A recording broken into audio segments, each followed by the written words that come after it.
अब किसान लगवा सकेंगे बोरवेल, ऑनलाइन ही करना होगा आवेदन। प्रदेश भर के किसान अब दोबारा बोरवेल लगवा सकते हैं। राज्य में 22 अक्टूबर 2018 के बाद बोरवेल नहीं लग रहे थे।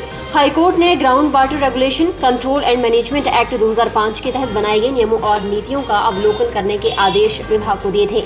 इनका अध्ययन करने के बाद विभाग ने इन नियमों में संशोधन किया है। अब दोबारा से किसानों को बोरवेल लगाने की सुविधा दे दी गई है।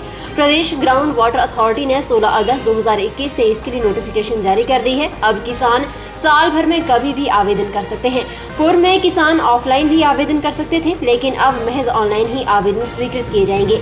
वहीं गत वर्ष जिन भी किसानों ने ऑफलाइन आवेदन किया है, उन्हें भी जमा हुई राशि वापस की जाएगी और उन्हें भी दोबारा ऑनलाइन आवेदन करना होगा। छत्तीसगढ़ में नवंबर महीने में होने वाले ग्लोबल एजुकेशन कॉन्क्लेव में चंबा के शिक्षक युद्धवीर टंडन प्रदेश का प्रतिनिधित्व करेंगे। छत्तीसगढ़ की राजधानी रायपुर में 14 से 15 नवंबर को ग्लोबल एजुकेशन कॉन्क्लेव होगा। इसे गढ़बो नवा छत्तीसगढ़ नाम दिया गया है। इस कॉन्क्लेव में देश भर के सभी राज्यों और केंद्र शासित प्रदेशों सहित करीब 50 शिक्षक, शोधार्थी और शिक्षाविद हिस्सा ले रहे हैं। इस सम्मेलन में प्रदेश से एकमात्र शिक्षक के रूप में शिक्षा खंड सुनला की आने वाली प्राथमिक पाठशाला अनोगा के कनिष्ठ अध्यापक युद्धवीर टंडन का चयन हुआ है। युद्धवीर टंडन का चयन उनके शिक्षा के क्षेत्र में किए गए नवाचारों को ध्यान में रखते हुए किया गया है। पूरे भारतवर्ष सहित हिमाचल के स्कूलों में अब पहली कक्षा से ईट राइट स्कूल कार्यक्रम लागू होगा। स्कूल पहुंचते ही छात्र स्वच्छता मानकों को अपनाएंगे। Food safety standard authority of India की गाइडलाइन के अनुरूप स्कूलों में जहां मिड डे मील बनकर खाना बनाएगी, वहीं स्कूलों के छात्रों को भी पौष्टिक आहार के लिए जागरूक किया जाएगा। मंगलवार को जागरूकता कार्यक्रम की शुरुआत हमीरपुर में हो गई।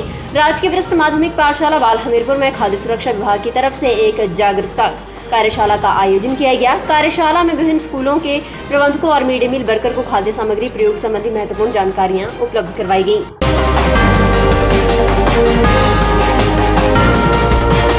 जुलाई महीने में हुई भारी बरसात के कारण जिला कांगड़ा के लोगों को मिले जख्म अभी तक भरे नहीं हैं। भारी बरसात में जहां सड़कें, स्कूल और शमशान घाट को ठीक करने के लिए लोगों को अधिकारियों के चक्कर काटने पड़ रहे हैं। इसी कड़ी में धर्मशाला क्षेत्र के साथ लगते पासु पंचायत के बाशिंदों ने डीसी कांगड़ा कार्यालय पहुंचकर जुलाई महीने में भारी बरसात में हुए नुकसान का आंकलन करने और बरसात में बहे पुलों, सड़कों और कुल्हों को ठीक करने की गुहार लगाई है। अपनी समस्या को लेकर डीसी कांगड़ा के पास पहुंचे राजेंद्र कुमार ने कहा कि जुलाई में पासु खड्ड में आई बाढ़ के चलते उनका जीवन पूरी तरह से अस्त व्यस्त हो गया है।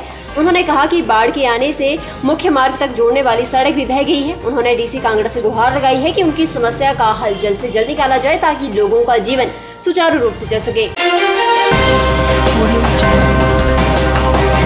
मुख्यमंत्री जयराम ठाकुर ने कहा कि प्रदेश के सभी विभागों में बेहतर समन्वय बनाए रखने की आवश्यकता पर बल दिया जाना चाहिए ताकि विभिन्न न्यायालयों में चल रहे मामलों को शीघ्र सुलझाया जा सके और प्रदेश में विकासात्मक गतिविधियां निर्बाध रूप से चलती रहें। मुख्यमंत्री अदालतों में लंबित मामलों के दृष्टिगत प्रशासनिक सचिवों और महाधिवक्ता के साथ आयोजित बैठक की अध्यक्षता कर रहे थे। मुख्यमंत्री ने कहा कि राज्य सरकार ने एक लिटिगेशन मॉनिटरिंग सॉफ्टवेयर विकसित किया है और इस सॉफ्टवेयर में सभी अदालती मामले दर्ज किए जा रहे हैं। उन्होंने कहा कि महत्वाकांक्षी परियोजनाओं से संबंधित और प्रमुखता वाले मामलों को विशेष प्राथमिकता दी जानी चाहिए। उन्होंने कहा कि प्रशासनिक सचिवों को महाधिवक्ता के कार्यालय के साथ समन्वय स्थापित करना चाहिए ताकि अदालतों में मामलों को शीघ्र सुलझाया जा सके। सब्सक्राइब करें हमारे YouTube चैनल को और ताज़ा खबरों की नोटिफिकेशन पाने के लिए प्रेस करें बेल आइकन को। हिमाचल प्रदेश में अब सेब सीजन लगभग समाप्त होने की कगार पर है। कुल्लू, शिमला, मंडी और चंबा जिला में सेब सीजन पूरी तरह से समाप्त हो चुका है। हालांकि किन्नौर और लाहौल स्पीति जिला के कई क्षेत्रों में सेब सीजन अभी भी चला हुआ है। अभी तक के आंकड़ों के मुताबिक हिमाचल प्रदेश में सेब उत्पादन पिछले साल 2020 की तुलना में बढ़ा है। बागवानी विभाग के आंकड़ों के मुताबिक अभी तक मंडियों में सेब की 2 करोड़ 98 लाख पेटियां पहुंच चुकी हैं, जबकि पिछले साल 2020 में सेब उत्पादन 2.5 करोड़ पेटी तक ही सिमट कर रह गया था। हालांकि बागवानी विभाग ने इस वर्ष प्रदेश भर में 3 करोड़ 22 पेटी के उत्पादन का अनुमान लगाया था, लेकिन अब सेब अनुमान से ज्यादा सेब की पेटियां होने की संभावना जताई जा रही है। सूचना एवं जनसंपर्क विभाग द्वारा सोलन जिला के सभी 5 विकास खंडों में अनुसूचित जाति वर्ग के कल्याण के लिए क्रियान्वित की जा रही विभिन्न कल्याणकारी योजनाओं की जानकारी प्रदान करने के लिए विशेष प्रचार अभियान आरंभ हुआ। विशेष प्रचार अभियान के अंतर्गत अनुसूचित जाति वर्ग के लिए कार्यान्वित की जा रही योजनाओं के साथ साथ सरकार की जन कल्याणकारी नीतियों और योजनाओं की जानकारी गीत संगीत एवं नुक्कड़ नाटकों के माध्यम से प्रदान की गई।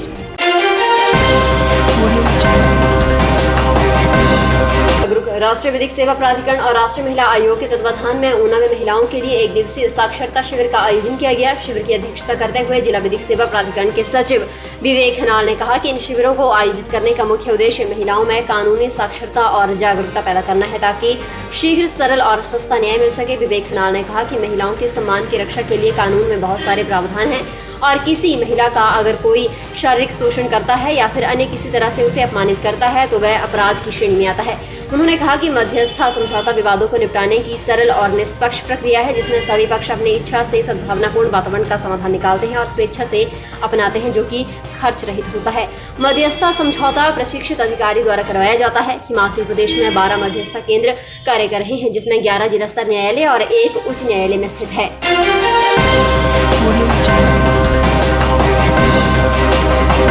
छठे राज्य वित्त आयोग के अध्यक्ष सतपाल सिंह सत्ती ने ऊना में बनगढ़ नंगड़ा से गलौर चौक से जखेड़ा बाया मोरबड़ संपर्क गांवबास के लिए संपर्क सड़क, विभोर साहिब पंजाब सीमा तक, भटोली शिव मंदिर से रायजादा मोहल्ला और रणौत मोहल्ला तक संपर्क मार्गों के लगभग 3.45 करोड़ रुपए से पूर्ण किए जाने वाले सुधारीकरण कार्य का भूमि पूजन किया। इस मौके पर अपने संबोधन में सतपाल सिंह सत्ती ने कहा कि प्रदेशवासियों को बेहतर सड़क सुविधाएं प्रदान करने के लिए सरकार निरंतर प्रयासरत है। एक और जहां नई सड़कों का निर्माण किया जा रहा है तो वहीं दूसरी ओर मौजूदा सड़कों का सुधारीकरण भी जारी है। उन्होंने बताया कि महत्वपूर्ण नगर परिषद और उसके साथ लगते गांवों में सड़क मार्गों के सुधारीकरण पर करोड़ों रुपए व्यय किए जा रहे हैं।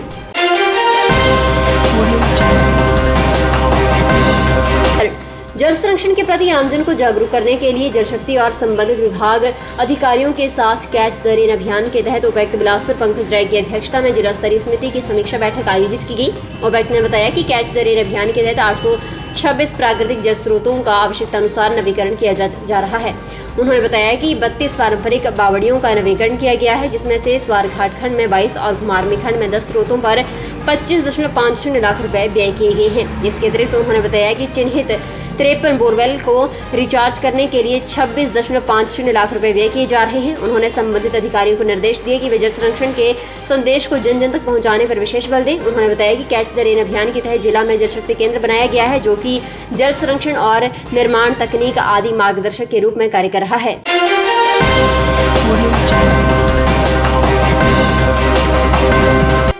फिलहाल के लिए बस इतना ही और बड़ी खबरों के लिए बने रहे न्यूज़ सुपर भारत के साथ।